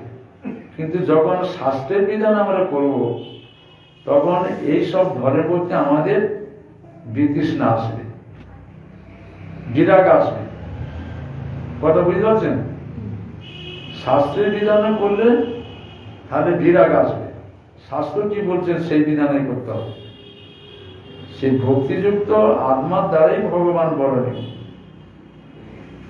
এবং ভক্তগণের লভ্য হয়। পূর্বকথিত নিরন্তর সমৃদ্ধি বিশিষ্ট জ্ঞানপূর্বক কর্ম অনুগৃহীত ভক্তি যোগী এই প্রকার পরম ভক্তিরূপ জ্ঞান বিশেষের উৎপাদক। ভগবান পরমেশ্বর বর্ণাশ্রম আচরণটা শ্লোক এইরূপ বলিয়া আশ্রম বিহিত ধর্ম আচরণ করিয়া ভগবানকে সন্তুষ্ট করিবে। ইহাতে ব্যভিচার হইলে মানবের প্রত্যাবায় বা নরকগমন হইবে। পরমার্থ পথ ধরিতে হইলে প্রথমেই ধর্মজীবনের প্রয়োজন। ধর্ম আছে আশ্রয়, সেই আশ্রয় থেকেই তবে আমাদের ভজনা করতে হবে। জীবন নির্বাহকারী ধর্ম পৃথক পৃথক স্বভাবের ব্যক্তিদের জন্য স্বভাবই পৃথক পৃথক। প্রত্যেক ব্যক্তির একটা একটা স্বভাব বলতে ধর্ম আছে। সকলের এক প্রকার স্বভাব নয়, পৃথক পৃথক স্বভাব বলেই পৃথক পৃথক বর্ণ হয়েছে। পৃথক পৃথক স্বভাব বলে পৃথক পৃথক বর্ণ সৃষ্টি হয়েছে। ব্রাহ্মণের বৃত্তি একরকম, ক্ষত্রিয়ের বৃত্তি একরকম, বৈশ্যের বৃত্তি একরকম, শূদ্রের বৃত্তি একরকম। ভগবান যে এই বর্ণাশ্রম ধর্ম ভগবানই এক স্বীকার করেছেন। মনুষ্য জন্ম সংসর্গ শিক্ষা হইতে স্বভাবের উদয় হয়। স্বভাব অনুসারে বর্ণ স্বীকার না করিলে কেউই জীবনযাত্রায় চতুর হইতে পারবে না। ব্রাহ্মণের যে ধর্ম, যে যাজন যজন দান প্রতিগ্রহ অধ্যাপন অধ্যাপনা, এই ছটা বৃত্তি হচ্ছে ব্রাহ্মণ। এই ছটা বৃত্তি যে ব্রাহ্মণ যে ছটা বৃত্তি দ্বারা জীবন নির্বাহ করে বা সংসার চালায়, কিন্তু সেটা হচ্ছে দেহ মনে, সংসারের জন্য করে। এই জন্য তার বৃত্তি দ্বারায় ওইভাবে তার এগুলো করতে হবে, যাজন যজন দান প্রতিগ্রহ বা অধ্যাপনা, এইটা করেও কিন্তু তার বিশেষ যে ধর্ম বৈষ্ণবগুলো আশ্রয় করে তাকে কৃষ্ণ ভজন করতে হবে। শুধু ওই ধর্মটা পালন করলে হবে না, যে আমি যাজন যজন করবো, এই করবো, সে করবো, পূজা করবো, কিন্তু যতক্ষণ না পর্যন্ত বৈষ্ণব গুরু আশ্রয় যতক্ষণ না হবে ততক্ষণ তো তার এই সেবাগুলো ভগবান স্বীকার করবেন না। এই জন্য ব্রাহ্মণ গুরু আশ্রয় করেই তবে ব্রাহ্মণ ভগবানের পূজা করবেন, ভগবানের সংসার করে তিনি জীবন যাপন করবেন। আমাদের আছেন একটা ওই যে আর নিদ্রা ভয় মৈথুনঞ্চ সামান্য মেতা, তারপরে ধর্মে না বিশেষ অধিক ধর্মে না হীনা পশু সমান, আর নিদ্রা ভয় মৈথুন এটা সকল জীবের মধ্যে আছে, মানুষের মধ্যে আছে, কিন্তু মানুষের মধ্যে এই যে চারটে রিজার্ভ থাকলেও কিন্তু ধর্মের নয় বিশেষ অধিক। এই ধর্মের মধ্যে বিশেষ একটি ধর্ম হচ্ছে কি কৃষ্ণ ভজন। ব্রাহ্মণ যদি স্কুলে যাজন যজন দান প্রতিগ্রহ এই সমস্ত করে যদি জীবন যাপন করে, যদি কৃষ্ণ ভজন গুরু আশ্রয় করে কৃষ্ণ ভজন না করে, তাহলে কিন্তু তার ধর্মটা পালন করে না। এরকম করে ক্ষৈত্র বৈশ্য শূদ্র সকলারই আগে, মানে নিজের ধর্ম পালন করেও তাকে কৃষ্ণ ভজন করতে হবে বৈষ্ণবগুলো আশ্রয় করে, এইটাই বলছে নাকি। চারটে ধর্মের আমরা চারটে ভিত্তি অনুযায়ী তাকে কৃষ্ণ ভজন করতে হবে। হ্যাঁ, যে যার অধিকার থেকে ভজনটা করতে হবে, অধিকার ছাড়লে হয় না। শুধু যদি ব্রাহ্মণের ভূমিকা নিয়ে নেয় তাহলে হবে না, এইটাই বলছে নাকি। গীতাতেও সেই কথাই বলছেন, গীতাতে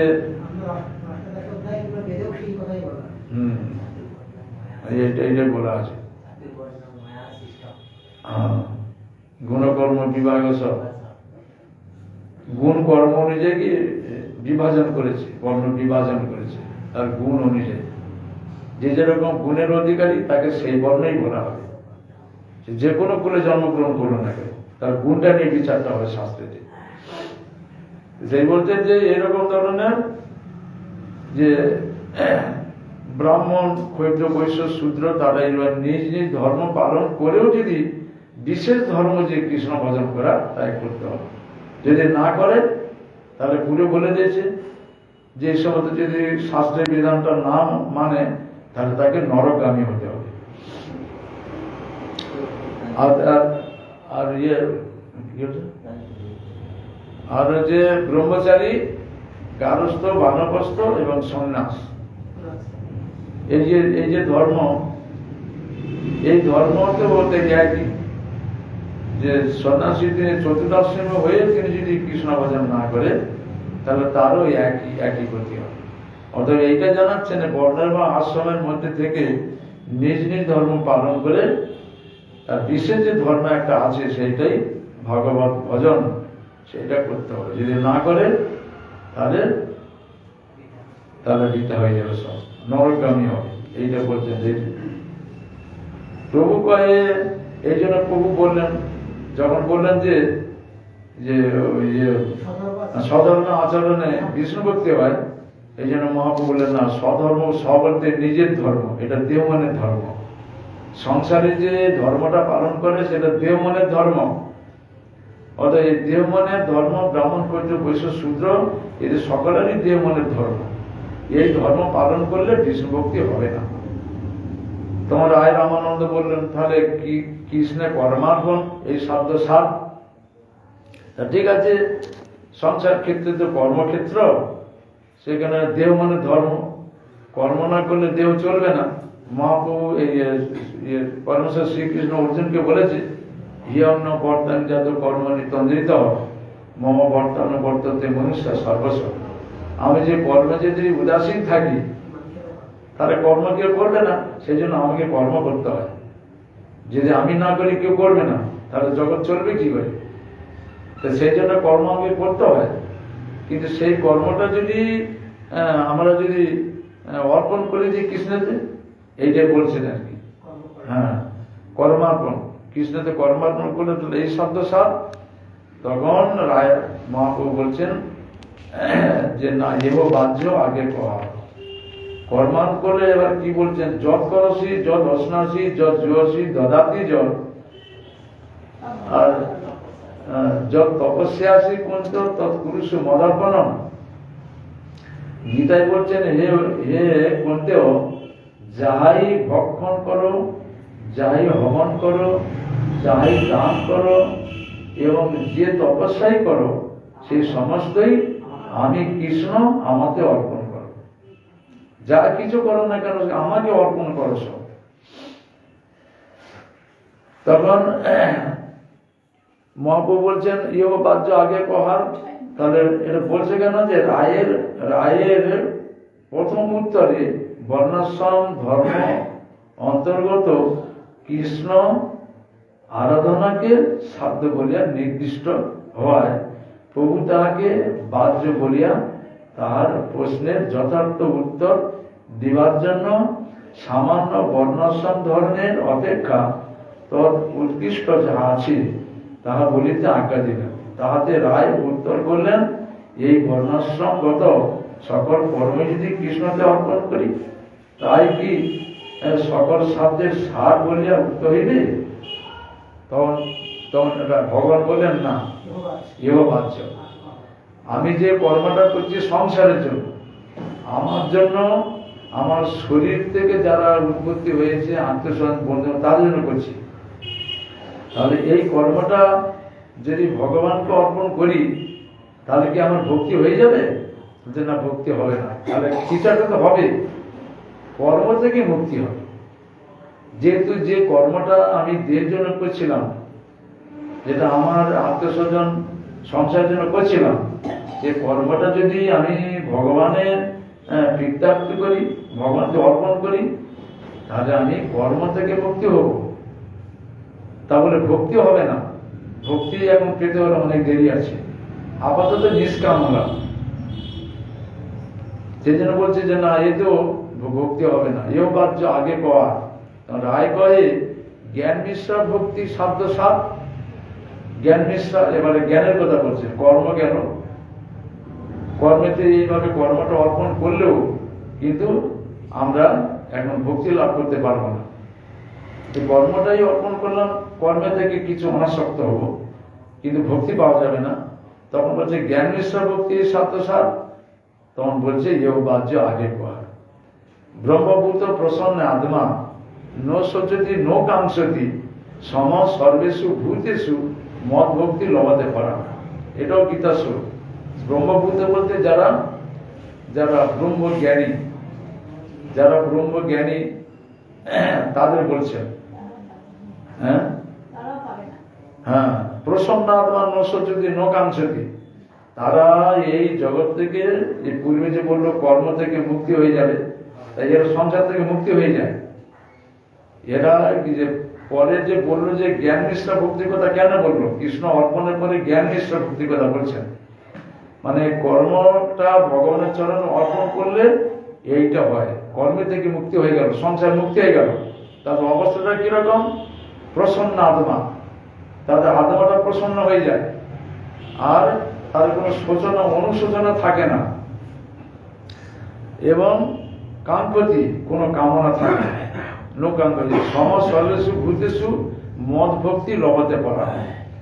সম সর্বেষু ভূতেষু বলতে সমস্ত জীবের ভিতরে তারা আত্মা দর্শন করে, আত্মাকে দর্শন করতে পারে, এটা সমদর্শন। সেই জন্য দর্শন করে, কিন্তু সে যে জ্ঞান মিশ্র ভক্তি, জ্ঞান বলতে জ্ঞানেতে মুক্তি পাওয়ার চেষ্টাটা তার মধ্যে আছে। কথা বুঝতে পারছেন? জ্ঞানের দ্বারা মুক্তি পেতে চায়, সেবা দ্বারায় না। ভগবানকে জানলাম, শাস্ত্র গ্রন্থ শুনলাম, হ্যাঁ ভগবান এরকম বস্তু, কিন্তু এই ভগবানের জ্ঞান করেও কিন্তু ভগবানকে লাভ করা যাবে না।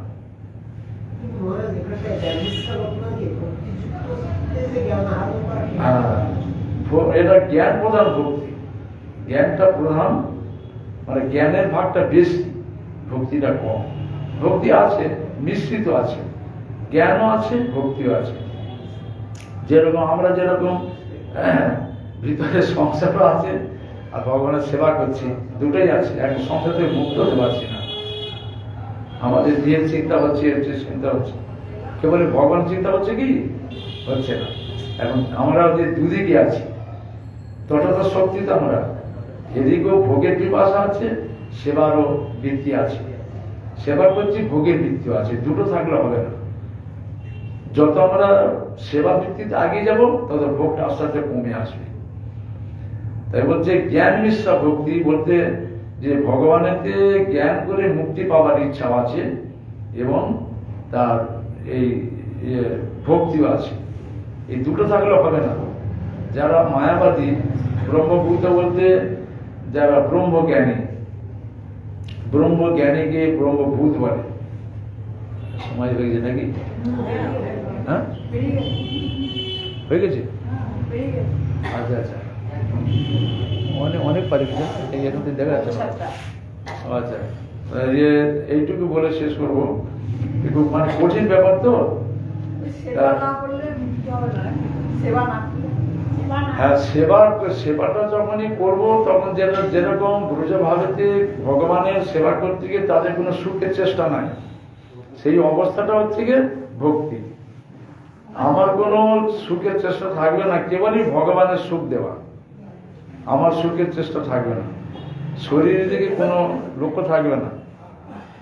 সেই অবস্থাটায় যেতে হবে, সেইটাই মহাপ্রভু একে বলছেন। জ্ঞান মিশ্রা ভক্তি, তার মুক্তির চেষ্টা আছে, আর এদিকেও তার ভক্তিও আছে। জ্ঞান মিশ্রা ভক্তি দ্বারাই ব্রহ্মবাদী মায়াবাদী যারা, তারা এই জগৎ থেকে উদ্ধার হয়ে চলে যায়, সংসার থেকে উদ্ধার হয়ে চলে যায়, তাদের এইরকম বুদ্ধি এসে যায় যে ভগবানের সঙ্গে আমরা লীন হয়ে যাব, আমরা লীন হয়ে যাব।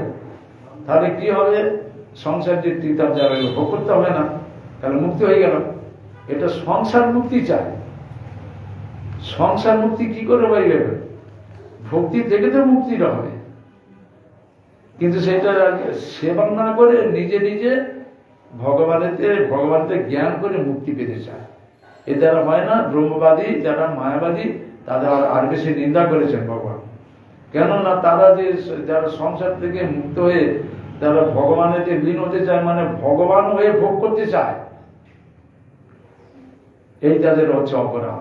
তাদের নিজে ভগবান হতে চায় না। সংসার মুক্তিটা মুক্তি নয়, ভগবানের সেবা থেকে মুক্তি পেতে হবে। মুক্ত নয়, ওরা ওই ভগবানের সঙ্গে লীন হতে পারে না। হ্যাঁ হ্যাঁ, তা ওই ভগবানের অঙ্গের মধ্যে ওরা থাকে,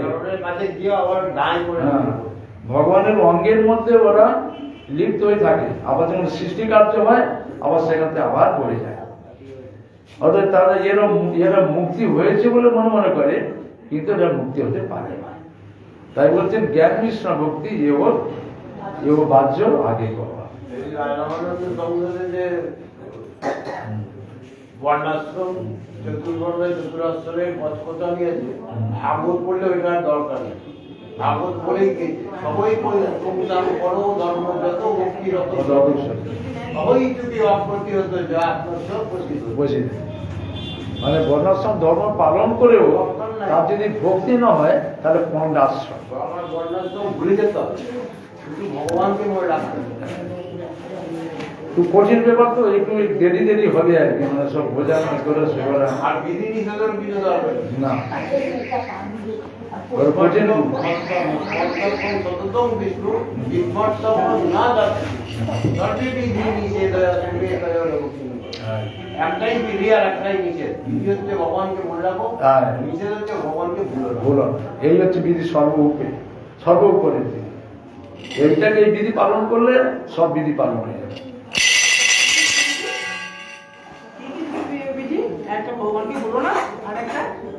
তাকে স্মরণ করা নিরন্তর, কারণ স্মরণ করলে তাকে ভোলা যাবে না, আর ভুলতে না হলে তাকে স্মরণ করতে হবে সবসময়। যদি আমি না ভোলার ইচ্ছা হয়, তাকে স্মরণ করতে হবে। নিরন্তর স্মরণ করা, তাকে না ভোলা, এই হচ্ছে বিধি। এই বিধিটা বলে নির্ণয় করে।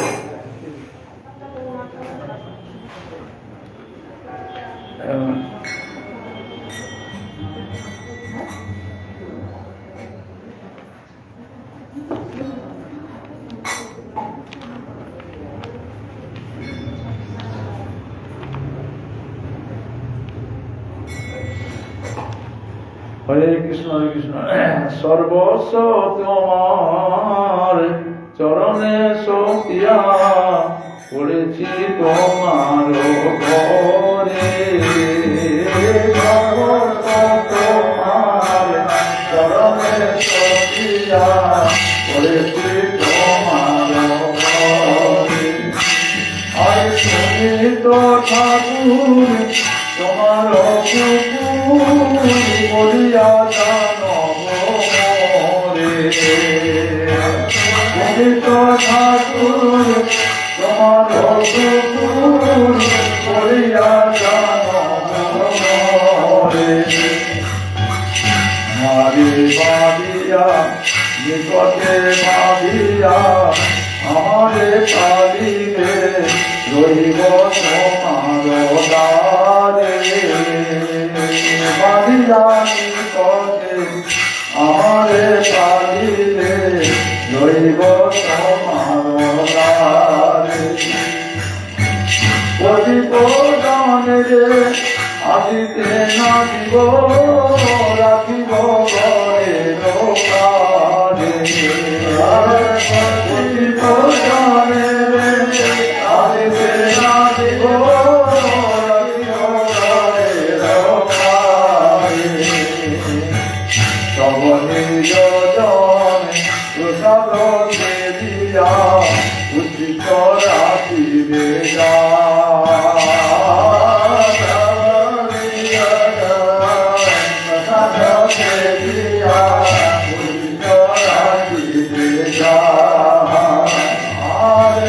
আমার ভোজন পরম আনন্দে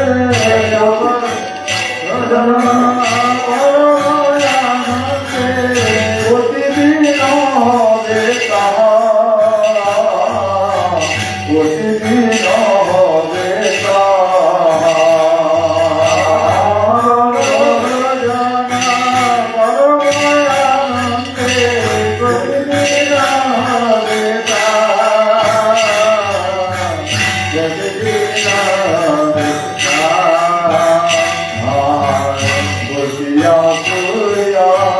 তোমার চরণ শিব তোমার চরণ শিব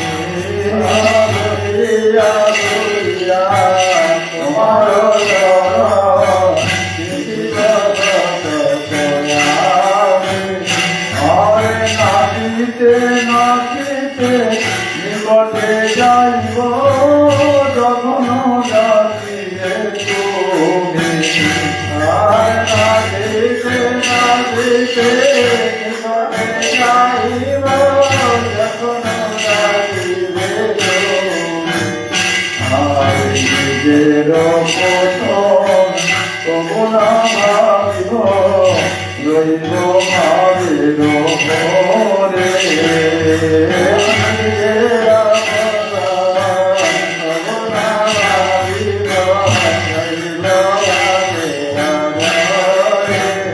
তারপরে ভগবতী দিল তোমারে পালক বলিয়া বরণ করে।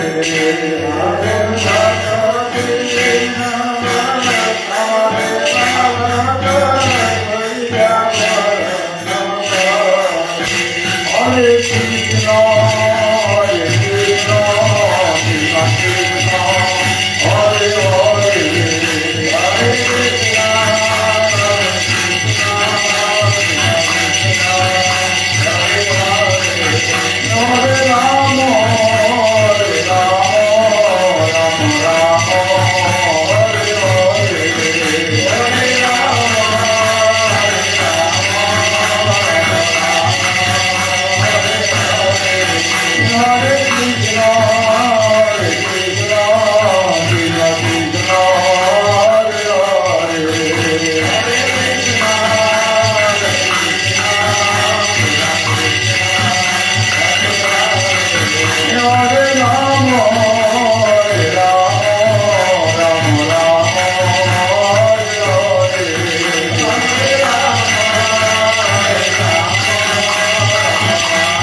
Hare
রাধা মদন মোহন, রাধা গোবিন্দ, রাধা গোপীনাথ গৌ নিত্যানন্দ जीव की जय। बलदेव सुभद्र जगन्नाथ सुदर्शन चक्र की जय। लक्ष्मी सिंह भगवान की जय। गिरिराज महाराज की जय। श्रीमद् भागवतम चैतन्य चैतन्य चैतन्य भागवत चैतन्य शिक्षामित श्रीमद् भागवत गीता ग्रंथराज की जय। नित्य लीला प्रविष्कन विष्णुवाद अष्टोत्तर सदस्य श्रीमद् भक्ति कमल मधुसूदन गोस्वामी गुरु महाराज की जय। नित्य लीला प्रविष्ट श्रीमद् भक्ति जीवन आचार्य गोस्वामी महाराज की जय। नित्य लीला प्रविष्ट श्रीमद् भक्ति सिद्धांत जगत गुरु सपार्षद प्रभुपाद की जय। नित्य लीला प्रविष्ट श्रीला भागवत कुल चूड़ामणि गौर किशोर दास बाबाजी महाराज की जय। नित्य लीला प्रविष्ट भक्ति भगीरथ सचिदानंद भक्तिविनोद ठाकुर की जय। नित्य लीला प्रविष्ट साधु श्री जगन्नाथ दास बाबाजी महाराज की जय। नित्य लीला प्रविष्ट सिद्ध बाबा श्री वंशीदास बाबाजी महाराज की जय। रूपानुग गुरु वर्ग की जय। श्री जीव गोस्वामी पाद श्री जगदीश पंडित तीर्थदंती महामहोत्सव की जय। श्री हरिनाम संकीर्तन महामहोत्सव की जय। नित्य गौर प्रेमानंद।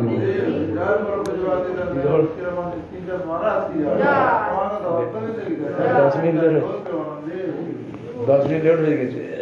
10 মিনিট না আমাদের মাধবমোহন ঠিক করে দিই, মেকআপ করে দিয়েছে। এও জয়ধ্বনি যেমন দিয়ে দেবে সমস্ত মেকআপ করে দেবো। হ্যাঁ দেখুন না, অন্যজন হলে আরো 20 মিনিট 10 মিনিট আর লেট করতে হয়। এত সুন্দর কীর্তনটা করে দিল হঠাৎ করে। পাটা তো খুব সুন্দর লাগে না, একটা শুনতে শুনতে মনে হচ্ছে আরেকটু আজকে বিষয় তো দুই ভাগবতের চিরদান তিথি, তার মধ্যে আবার এইটার ওটা একটু বেড়ে গেলাম না, এটা যদি এটা সংক্ষিপ্ত করে ওইটা